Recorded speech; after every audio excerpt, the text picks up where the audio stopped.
आपके अपने लोक लाडले पार्षद भगवान सिंह जी, श्याम सिंह जी हाडला, बचपन से मैं जिनको देख रहा हूं, जब मैं छोटा था तो हमारे यहाँ आते थे।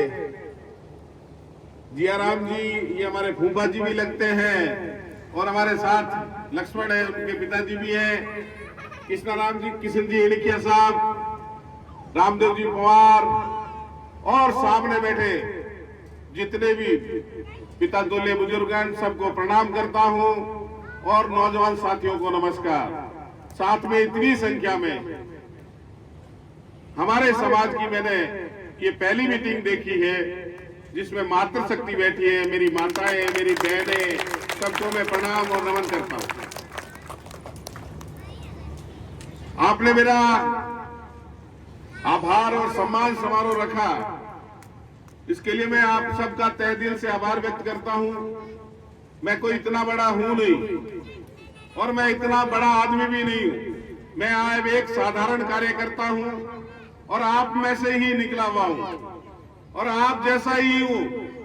लेकिन साथियों, मैंने जब, मुझे लगता है लक्ष्मण जी और ये साथ आए थे, तब मैंने इनसे कहा कि मैं एक बार आप लोगों से रूबरू होना चाहता हूं और मैं रूबरू होकर कुछ बातें आपके बीच में साझा करना चाहता हूं।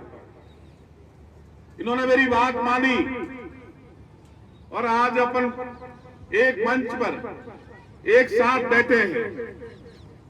तो पहला उद्देश्य तो मैंने इनको इसलिए कहा कि 26 जून 2025 को हम लोग, जो हमारे समाज के बच्चे और बच्चियां 10वीं और 12वीं के स्टूडेंट हैं, जिनके 70% आ गए हैं, उनके साथ कैरियर काउंसलिंग का एक प्रोग्राम रखा है। सरकारी नौकरी एक रास्ता है। यहां बाबा साहब को मैं कोट करना चाहूंगा। बाबा साहब ने हमें जहां 3 मूल मंत्र दिए, उनके साथ साथ 3 बातें और कह के गए थे। जब संविधान लिख रहे थे तब उन्होंने कहा कि राजनीतिक आरक्षण के माध्यम से हमें राजनीतिक समानता तो मिल जाएगी, लेकिन सामाजिक और आर्थिक ये असमानता निरंतर रहेगी जब तक हम शिक्षित होके रोजगार नहीं प्राप्त करेंगे। इस बात को हम लगातार, मैं ये समझ रहा हूं कि हम भूलते जा रहे हैं। आज हमारे समाज में हो क्या रहा है, जहां भी मैं जाता हूं और मंच के माध्यम से जब बात करता हूं कि बच्चा के 2 बच्चे हैं, एक बच्ची है या 2 बच्चियां हैं, एक बच्चा है, पूछता हूं क्या करते हैं, तो बड़ी विचित्र सी बात आती है सामने कि अभी तो तैयारी करते हैं। अच्छा, तैयारी भी क्या करते हैं? टीचर की तैयारी करते हैं, पटवारी की तैयारी करते हैं या कांस्टेबल की तैयारी कर रहे हैं।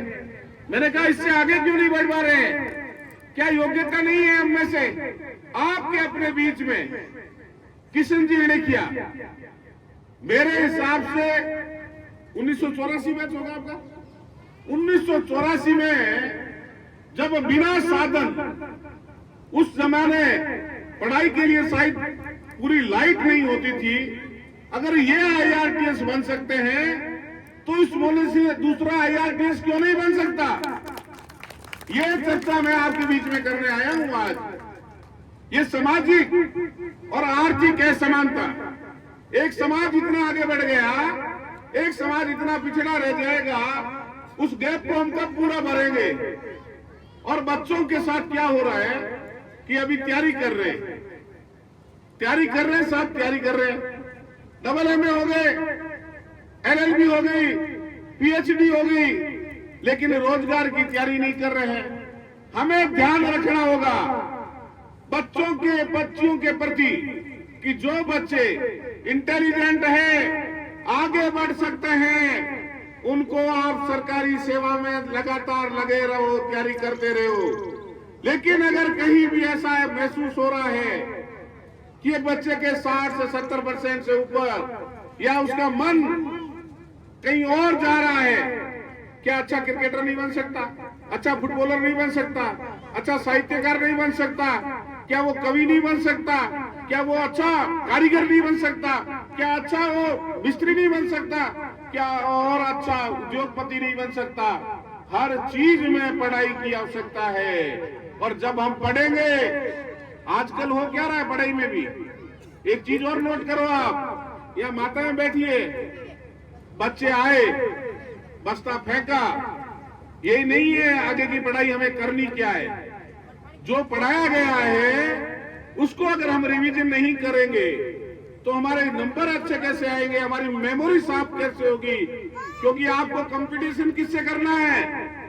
अभी सामाजिक मैं बता रहा था ना, सामाजिक भिन्नता, एक जो 100 किलोमीटर की रफ्तार से चल रहा है बच्चा, एक आपका बच्चा 50 की या 60 की रफ्तार से चलेगा, तो आप ये बताओ कि 100 किलोमीटर वाला आगे निकलेगा, 60 किलोमीटर वाला आगे निकलेगा, 100 वाला ही निकलेगा ना। तो हमें मेहनत एक्स्ट्रा करानी है उसको, और एक्स्ट्रा कब कराएंगे, जब हम लोग बच्चे और बच्ची के प्रति ये ध्यान देंगे कि बच्चे पढ़ रहे हैं या नहीं पढ़ रहे हैं, बच्चे कोई नई जगह तो नहीं जा रहे हैं, उनके हाव भाव में परिवर्तन तो नहीं आ रहा है। जैसा अभी श्याम जी ने कहा कि नशा, ये बीकानेर में नशा तो नहीं था किसी जमाने में, मेरा भी बचपन यही बीता है, हमें भी पता है। लेकिन ये धीरे धीरे जो हमारी जनरेशन आ रही है, जो छोटे बच्चे हैं, कल वो नौजवान होंगे, उनके साथ ये प्रॉब्लम बड़ी भयंकर आ रही है कि नशे के प्रति बच्चे जा रहे हैं। अगर आपको, या माताएं भी बैठी हैं, सबको कह रहा हूं, अपने बच्चे में हल्का सा भी परिवर्तन लगे, थोड़ा बहुत भी अगर आपको लगे 19-20 हो रहा है, सबसे पहले उसके साथ बैठिए, उसके साथ चर्चा करिए, उसके साथ काउंसलिंग करिए कि बच्चा तेरे साथ क्या प्रॉब्लम है। क्यों डाइवर्जन बहुत जल्दी होता है। ये एज जो 16 से लेकर 21 साल की, ये एज ऐसी होती है जहां माँ बाप अच्छे नहीं लगते हैं और दोस्त बहुत अच्छे लगते हैं, दूसरे लोग जिनसे सीखने की। एक नशा ऐसी चीज है, ध्यान रखना, नशा आदमी खुद नहीं सीखता कभी भी, नशा है वो सिखाया जाता है। इसीलिए हमें अगर हल्का भी थोड़ा बहुत भी ऐसा 19-20 लगे तो अपने बच्चों के साथ जरूर चर्चा करें, उसके साथ काउंसलिंग करें। अगर आपको शर्म आ रही है या आप बात नहीं कर पा रहे हो तो अपने जिनसे उसकी अच्छी दोस्ती है, मामा हो सकता है, चाचा हो सकता है, फूफा हो सकता है, बहनोई हो सकता है, उनसे चर्चा कराइए कि कहीं कुछ गलत तो नहीं हो रहा है। ये विषय तो इस तरह की बातों का ये निरंतर चलने वाली बातें हैं और समय समय पर अपने को ध्यान भी रखना है। क्योंकि आज हमारा आपने सम्मान किया है तो मैं आपको थोड़ा कुछ चीजें नहीं बताना चाह रहा हूं। पंच तीर्थ की बात हुई, हमें चिंतन और मंथन करने की आवश्यकता है। सब पढ़ा लिखा समाज है यहाँ, ये हमें देखना है। और हमें आज से एक चिंतन और मैं नया दे रहा हूं आपको कि डॉक्टर B.R. अम्बेडकर जब इस धरती को छोड़कर गए, जब इस संसार को छोड़कर गए, 1956 से लेकर 1989 तक बाबा साहब को बुलाने का काम अगर किसी ने किया है तो वो कौन सी पार्टी है। आपको आज से चिंतन और मंथन करने की आवश्यकता है। मैं आपको याद दिला रहा हूं कि 1989 से पहले क्या बाबा साहब भारत रत्न के हकदार नहीं थे क्या? आप बताइए हाथ खड़ा करके, क्या बाबा साहब 1989 से पहले भारत रत्न के हकदार नहीं थे क्या? तो क्यों नहीं मिला? ये हमें चिंतन करने की आवश्यकता है। बहुत सारे ऐसे लोग हुए इस धरती पर, विवेकानंद जी हुए हैं, ज्योतिराव फूले हुए हैं, अब्दुल कलाम आजाद हुआ है, लेकिन किसी को पूजाने का काम किसी ने किया है तो मैं ये दावे के साथ कह रहा हूं, बाबा साहब को 1989 में भारतीय जनता पार्टी की सहयोग से बनने वाली वीपी सिंह सरकार ने बाबा साहब को भारत रत्न दिया है। बाबा साहब के नाम से 5 तीर्थ अगर किसी पार्टी ने बनाए हैं तो नरेंद्र भाई मोदी के आने के बाद में भारतीय जनता पार्टी ने बनाया है। कांग्रेस की पार्टी ने तो बाबा साहब को बिल्कुल भुला दिया था। 1900 आप देख लो 56 से लेकर 89 तक का टाइम, या मैं याद करना चाहूंगा स्वर्गीय काशीराम जी को भी। स्वर्गीय काशीराम जी का बहुत बड़ा योगदान है कि बाबा साहब को पूजने के लिए पार्टियों को मजबूर किया। 80 के बाद में जब उन्होंने बाबा साहब की अलग घर घर जगाई, उसके बाद में मैं आज दावे के साथ कह रहा हूं, जो ये संविधान की कॉपियां लेकर जगह घूम रहे हैं ना, इनको ये भी नहीं पता कि बाबा साहब ने संविधान लिखते वक्त किन किन कष्ट और पीड़ाओं के साथ उस समय काम किया था। बाबा साहब को हाई शुगर थी, आपको जानकारी नहीं है। उस समय जब वो लास्ट किताब लिखी उन्होंने, कि उन्होंने जब संविधान लिखने की बारी आई, तब ये लोग कांग्रेस वाले अलग अलग जगह गए, कोई इंग्लैंड गया, कोई अमेरिका गया। जब लास्ट में अमेरिका में गए तो एक आदमी सज्जन जो अर्थशास्त्री थे, जिनके अंडर बाबा साहब ने पीएचडी की, उन्होंने कहा आप संविधान लिखने के लिए इधर उधर घूम रहे हो, जब हमको आवश्यकता पड़ती है तो हम डॉक्टर बी.आर. अम्बेडकर से संपर्क करते हैं, और वो बी.आर. अम्बेडकर आपके पास है और उससे आप संविधान लिखाना नहीं चाह रहे हो। तब जाके मजबूरी में बाबा साहब को संविधान सभा का अध्यक्ष बनाया, संविधान सभा समिति का अध्यक्ष बनाया, और बाबा साहब के साथ जो लोग थे सारे भाग गए थे कि ये आदमी देखते हैं कैसे लिखता है। लेकिन उन्होंने हिम्मत रखी, अपने बीमारी में अपने सारे कष्ट सहे उन्होंने, और हमको एक लिखित संविधान देकर गए हैं। और ये जो लोग कहते हैं ना कि संविधान बदल जाएगा, संविधान में ऐसा आ जाएगा, यहाँ पढ़े लिखे लोग होंगे, पॉलिटिकल साइंस के स्टूडेंट होंगे, पब्लिक एड के भी स्टूडेंट होंगे। आपको संविधान कब बदला आपको याद होगा, 42वां संविधान संशोधन। अगर किसी को याद है तो मैं बताओ, किस पार्टी में किसने भारत की जो बाबा साहब की लिखी हुई आत्मा में अगर परिवर्तन किया था, वो 42वां संविधान संशोधन था। और मोरारजी ने आते ही 44वें संविधान संशोधन में परिवर्तन कर दिया।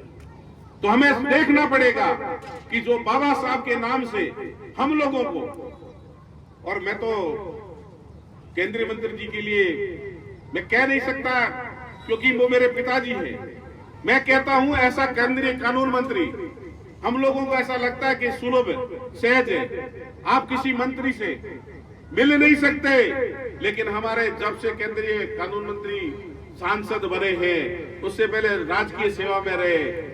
शुरू में एक किताब लिखी थी उनके नाम से, ऐसा कलेक्टर जिसका कभी गेट बंद नहीं रहता था। नहीं तो जिला कलेक्टर के यहाँ जाओ, आपको पर्ची देनी पड़ेगी, आपको देखना पड़ेगा। और जब से वो राजनीति में आए हैं, उन्होंने ये बिल्कुल रस्ते जो लोग बंद करके बैठते थे, अलग बात करते थे, सार्वजनिक रूप से सबके साथ बैठकर आज भी जन सुनवाई करते हैं। ऐसा जनप्रतिनिधि जो राजनीति में आने से पहले, राजनीति में तो 2009 में आए थे, उस समय ये सोचा भी नहीं था बीकानेर लोकसभा रिजर्व सीट हो जाएगी। उस समय तो ध्यान भी नहीं था कि परिसीमन आयोग आएगा और रिजर्व हो जाएगी। लेकिन एक ट्रस्ट ऐसा चलाया, ठीक है दुर्घटना हो गई, बहन थी हमारी, हमें बीच में छोड़ के चली गई, लेकिन उसके नाम से उन्होंने कहा कि मैं बच्चों को पढ़ाऊंगा, डॉक्टर बनाऊंगा, इंजीनियर बनाऊंगा, और लगातार समाज के साथ जुड़कर बच्चों को एक कॉम्पिटिटिव की भावना अगर देने का काम किया, वो आपके लोक लाडले केंद्रीय कानून मंत्री अर्जुन राम जी ने किया। आज बच्चों में जिद होती है। ये राशि शुरू में बहुत कम थी, भावना वार्ड की 2100 रुपए, बाद में 5100 की, फिर 1100 की, 21,000 की, अब हमने 51,000 कर दी। तो मोहल्ले में ये कंपटीशन रहता है बच्चों में कि मैं इस बार भावना मेघवाला अवार्ड जीतूंगी, और वो जीतने के लिए प्रयास में कंपटीशन जब हमने शुरू किया ट्रस्ट का प्रोग्राम, तो 60, 62, 65, 70% तक बच्चे आते थे। और आज हम ये कहते हुए गौरवान्वित महसूस कर रहा हूं मैं कि इसी ट्रस्ट में गंगानगर की एक बच्ची जिसके 99.9% आए थे, ममता लुआ, वो आरटीएस बन गई है, तहसीलदार बन गई है, अगले साल हो सकता है आरएसपी बन जाएगी। तो ये ट्रस्ट के माध्यम से समाज को जोड़ने का काम किया लगातार निरंतर। मैं समझता हूं कि करीब करीब 600 बच्चे हो गई होगी अब तक। 600 बच्चों की लगातार हमने शादी का प्रोग्राम चलता रहता है और ऐसा ईश्वर से प्रार्थना करते हैं ये लगातार चलता रहे। अशोक जी वगैरह ने एक सर्वे किया था, कुछ घर गए थे जब शादी होने के बाद में, कुछ बच्चियों से इन्होंने फीडबैक लिया, क्योंकि हम ये फीडबैक भी लेना जरूरी समझते हैं कि जिनकी ट्रस्ट के माध्यम से शादी हुई है वो अपना जीवन खुशहाल से जी रहे हैं या नहीं। तो अशोक जी वगैरह को भेजा हमने, तो मैं कह रहा हूं अशोक जी वगैरह को एक जगह एक बच्ची ने यहां तक कहा कि अगर ट्रस्ट नहीं होता तो हम हो सकता है कि मेरे पिताजी को जमीन बेच के और मेरी शादी करनी पड़ती, पीले हाथ करने पड़ते। तो समाज में जो निरंतर काम करने वाला और आपका अपना हो तो उसको कम से कम मैं समाज से उम्मीद करता हूं कि वो समाज एक आवाज के साथ उनके साथ खड़ा रहना चाहिए। हर समाज में नेतृत्व है। आप मीणा समाज में जाओगे तो किरोड़ी लाल जी मिलेंगे, जाट समाज में जाओगे हनुमान जी मिलेंगे, राजपूत समाज में तो बहुत सारे नेता है, रविंद्र सिंह जी है, देवी सिंह जी है, चलो और भी बहुत नेता है, राजेंद्र राठौड़ साहब भी है। हर समाज का एक नेता है और ये भोला भाला समाज जिसकी संख्या भी बहुसंख्य है, थोड़ी नहीं है, लेकिन जब नेतृत्व देने की बात आती है तब हम पिछड़ जाते हैं। हम शर्मीले जरूर हैं, लेकिन इतनी भी शर्म नहीं करनी है हमें आगे आकर जो हमारे लिए लड़ता है, जो हमारे सम्मान के लिए काम करता है, उसको साथ भी देना चाहिए। साथियों, यही उम्मीद करना है हमें। आप हमसे 4 साल 364 दिन काम लीजिए और काम हम रात दिन करने के लिए तैयार है, लेकिन एक 365वां दिन आता है तो चुनाव का, उस समय आप हमें एक दिन हमारे लिए करो, यही उम्मीद और आशा रखता हूं। क्योंकि आज ये जो शमशान भूमि का कार्य है, ऐसे ही में आज किशविदेश्वर में शमशान भूमि की हमारे दुकानें बनाने का कुछ लोग बच्चे हम समझते हैं कि गोबैक सोसाइटी कुछ होना चाहिए। तो अब किशविदेश्वर में जगह बहुत है तो दुकानें बनाने का एक प्रयास हमारा है। तो आज उनके साथ मीटिंग रख रहा हूं, क्योंकि गांव बड़ा है, घर बड़े हैं, ज्यादा है, दुकानें शायद 50 ही बन पाएगी। तो लोटरी सिस्टम रखेंगे कि पहले 50 फिर अगले बार 50, रोटेशन, जैसे मंदिर की बारी चलती है ना, ऐसे चलता रहे। और आपने मेरा मान और सम्मान बढ़ाया इतनी देर तक। आपको निवेदन है मेरा, बच्चे और बच्चियों के प्रति आप 1 घंटा उनके साथ बैठ के जरूर चर्चा करें। ये हो सकता है कोई काम पे जा रहा हो, कोई बाहर है, कोई कर रहे हैं, 1 घंटा बच्चों और बच्चियों के साथ बैठ के चर्चा करो। आपके बच्चे अपने हैं, अच्छे हैं, इंटेलिजेंट है, कोई अच्छा डॉक्टर बनेगा, कोई अच्छा इंजीनियर बनेगा, कोई आरएस बनेगा, कोई बड़ा ठेकेदार बनेगा, हो सकता है कोई मेरे जैसा या साहब जैसा कोई नेता भी बने। यही आशा और उम्मीद करता हूँ। बहुत बहुत धन्यवाद, मेरा सम्मान किया। मेरा इतना मैं हूं नहीं, लेकिन फिर भी आपने मान और सम्मान किया, इसके लिए बहुत बहुत धन्यवाद। जय भीम, जय भारत।